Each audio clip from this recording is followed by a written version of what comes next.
من وقت للتاني بنلاقي ناس بعتلي على الانستجرام وفي القناه هنا ان هم عملوا مبيعات على ريد بابل. يعني مثلا دوت احمد بيقول عمل 6 مبيعات.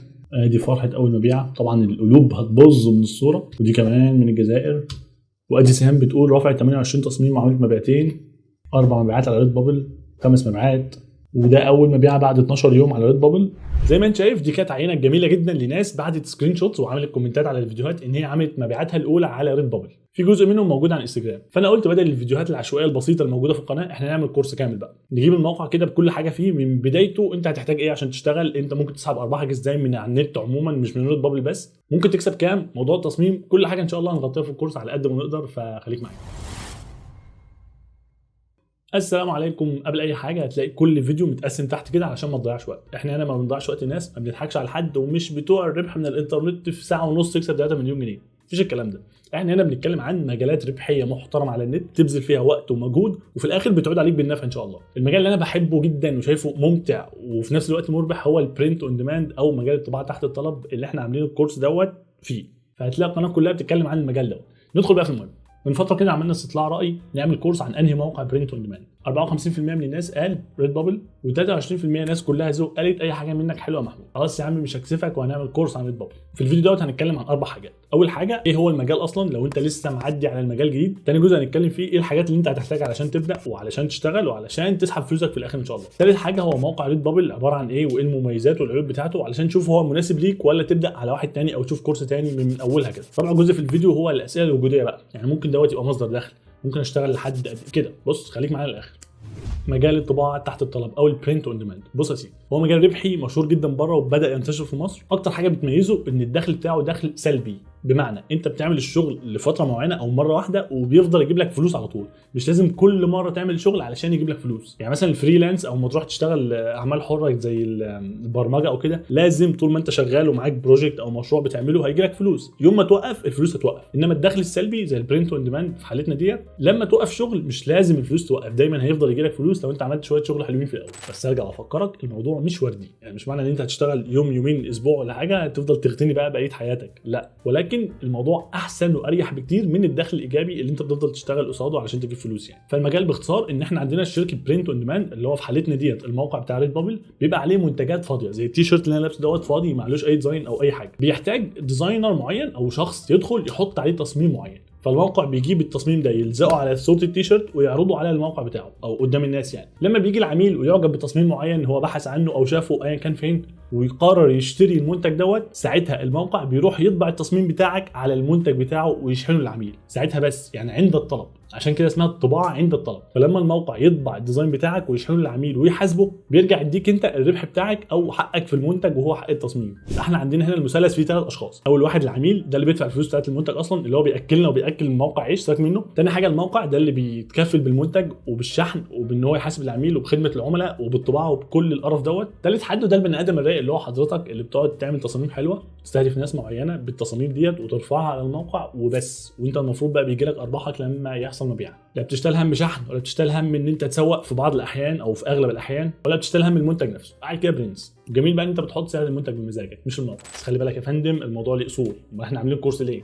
طيب هتحتاج ايه عشان تبدا في الشغل ده؟ اول حاجه طبعا يبقى معاك اللابتوب او الكمبيوتر الشخصي بتاعك. لو معاك ايباد او الموبايل التاتش بتاعك ممكن يمشي عادي، هو التاني اعلى في الانتاجيه شويه بس انت ممكن تأدي كويس جدا برضه بالموبايل، وبالفعل في ناس بتشتغل عادي من الموبايل وبتعمل مبيعات. تاني حاجه طبعا دي بيزك قوي، لازم يكون عندك نت، مش لازم يبقى سريع قوي بس لازم نت علشان لما تيجي تفتح الموقع او لما تيجي تصمم احيانا ممكن تحتاج حاجات من على النت يعني. تالت حاجه ودي المهمه ان انت تبقى فاهم الموقع اللي شغال عليه، لان كل موقع من مواقع الطباعه تحت الطلب وليه نظام مختلف شويه. فانت لو مش فاهم الموقع هتلاقي نفسك في موقع غلط وبتضيع وقت ومجهود وفي سكه غلط او مش انسب حاجه. انما لو فاهم هتبقى عارف انهي منتجات تشتغل عليها وانهي تصاميم وتتعامل مع الموقع ازاي.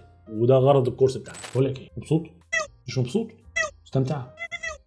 رابع حاجه مهمه وهي وسيله سحب الارباح بتاعتك من على النت او في حالتنا ديت من موقع ريد بابل، زي مثلا اكونت باي بال او اكونت بايونير، وازاي تربطهم بالفيزا الشخصيه بتاعتك او الحساب البنكي اللي عندك في البلد علشان باختصار تنقل الفلوس من كونها موجوده على النت لكونها موجوده في جيبك، وده اهم من موجوده على النت.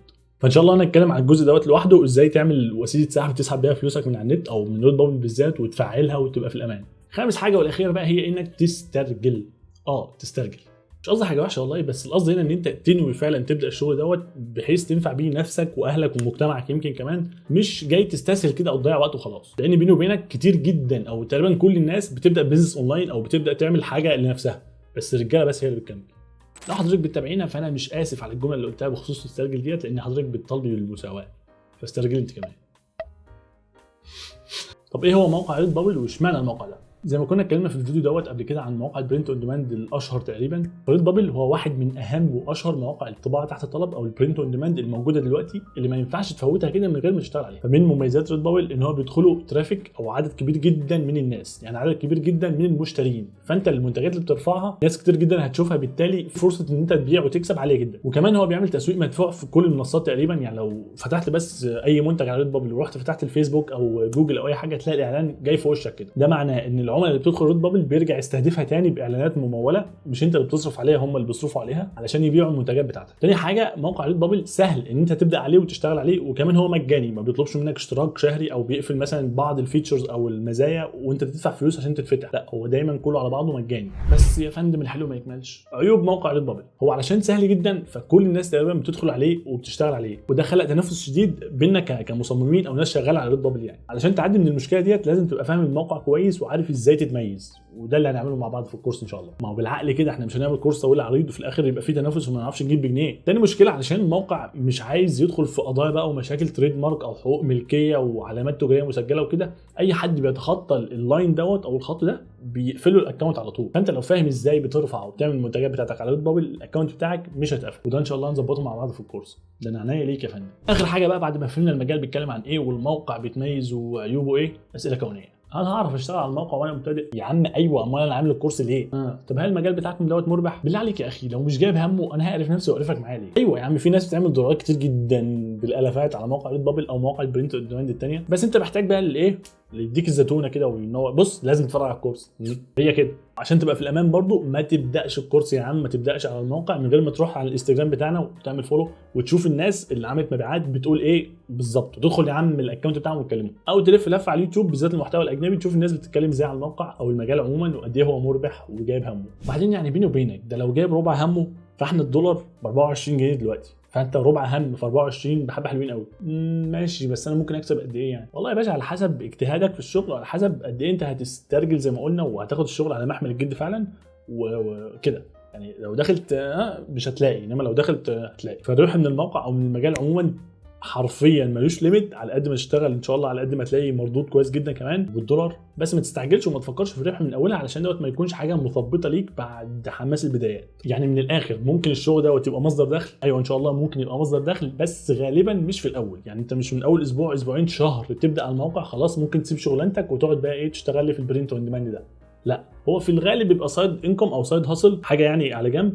لما تحترفه قوي وخلاص تامن نفسك بقى بالشغل في كذا موقع ويبقى عندك حاجات كتير بتعملها، ساعتها ممكن يجيلك فلوس اكتر بكتير طبعا من الوظيفه بتاعتك. وبلاش برضو تكويت الوظيفه، خليك في الوظيفه واعمل فلوس حلوه على جنب. طب يا عم بمناسبه الفلوس لازم اعمل بقى يبقى عندي اكونت في البنك وفيزا وراجل بقى محفظتي تقيله قد كده عشان اقدر اسحب الفلوس ديت في البدايه؟ لا بس طبعا عشان تسحب الفلوس لازم الحاجات دي. انت ممكن تبدا على الموقع، ممكن تبدا على الشغل دوت باكونت باي بال فاضي او بفيزا حد مثلا صاحبك او تعمل فيزا بص الاوبشنز اللي في البدايه دي سهله جدا، مش لازم اكونت بنك او حساب بنكي يعني. فخلينا نتكلم ان شاء الله بالتفصيل في الفيديو بتاع ازاي تسحب فلوسك من على النت، بس مبدئيا تقدر تبدا من غير حاجه. بس يا سيدي ده كان اول فيديو في الكورس بتاع ريد بابل. الكورس فعلا انا هبذل فيه ان شاء الله ناوي مجهود محترم جدا، مش هبخل عليك بحاجه على قد ما اقدر، علشان انا شفت لما اتكلمنا بس كلام عام كده في موضوعات منفرده الناس استفادت وعملت مبيعات على الموقع وبعتت لي السكرين شوت او بعتت لي الصور يعني. فما بالك بقى لو عملنا كورس محترم بيغطي كل حاجه هنفيد ناس قد ايه. فاتمنى بجد انت تستفيد من الموقع، وبرضه اتمنى تعمل سبسكرايب تحت. انا كده كده هظهر لك تاني اليوتيوب ادام انت فتحت فيديو هظهر لك تاني، بس انت لما بتعمل سبسكرايب انا بتبسط بصراحه.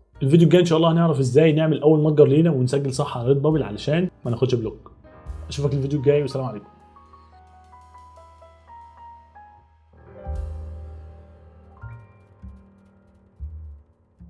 الناس بقى اللي متابعه من زمان ايه رايك في الشجره دي؟ انا طخيت مشوار كبير قوي عشان اجيبها. هي صناعي مش طبيعي، بس انا بسقيها من باب الغباء كده او الفراغ.